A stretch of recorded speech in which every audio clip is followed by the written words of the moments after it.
Hey there, it's day 168 of this administration, and today I'm going to be reading a little bit from Big Magic by Elizabeth Gilbert, who wrote Eat, Pray, Love, and the Signature of All Things.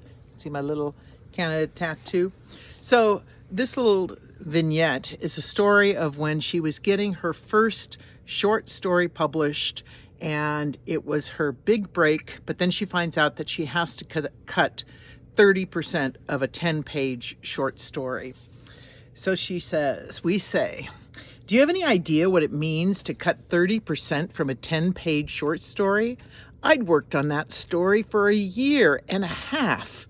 It was like polished granite by the time Esquire got their hands on it. There was not a superfluous word in it. I believed.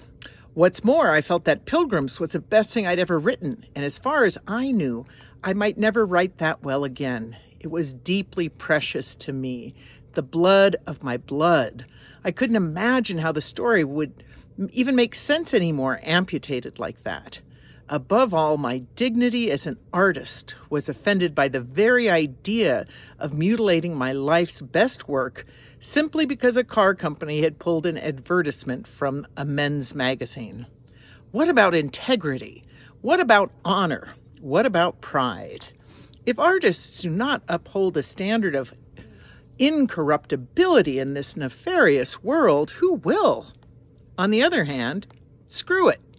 Because let's be honest, it wasn't the Magna Carta we were talking about here. It was just a short story about a cowgirl and her boyfriend. I grabbed a red pencil and I cut that thing down to the bone. The initial devastation to the narrative was shocking. The story had no meaning or logic anymore. It was literary carnage. But that's when things started to get interesting. Looking over this hacked up mess, it dawned upon me this was a rather fantastic creative challenge. Could I still manage to make it work? I began suturing the narrative back into a sort of sense.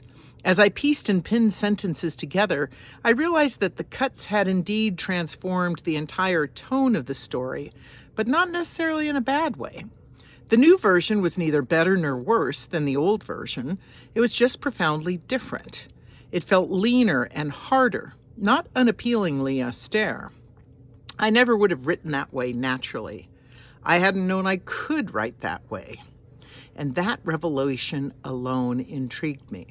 It was like one of those dreams where you discover a previously unknown room in your house, and you have that expansive feeling that your life has more possibility to it than you thought it did.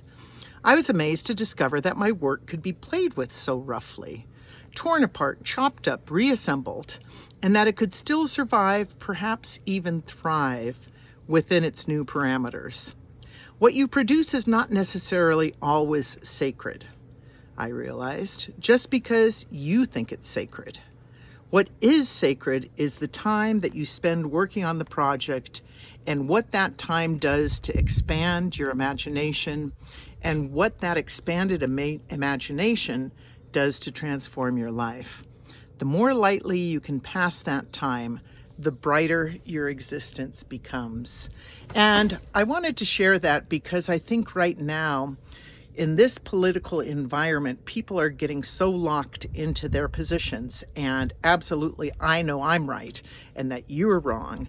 And so I loved that, and we can each get on our high horse. I was looking at this disagreement on Facebook, and it just devolves into this, you're the dummy. No, you're the dummy. No, you're the dummy. And the positions that each side are saying are exactly the same. It's like, you liberals never do any of your research, and you cult members are just a bunch of, idiots. And so it was interesting as I read this book, and I love Elizabeth Gilbert.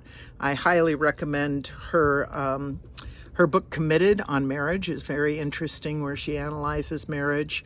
But this idea that sometimes when you have to cut something and do something that you think, and that's what we're going to have to do right now for many of us. This moment in our history is like, we think that it's the end, but it's not. It's our time to be creative and to create something new that we didn't think that we could. So anyway, those are just some of my thoughts today. This is Juju, unfiltered, unscripted, unedited. Lead with love and try to tread lightly.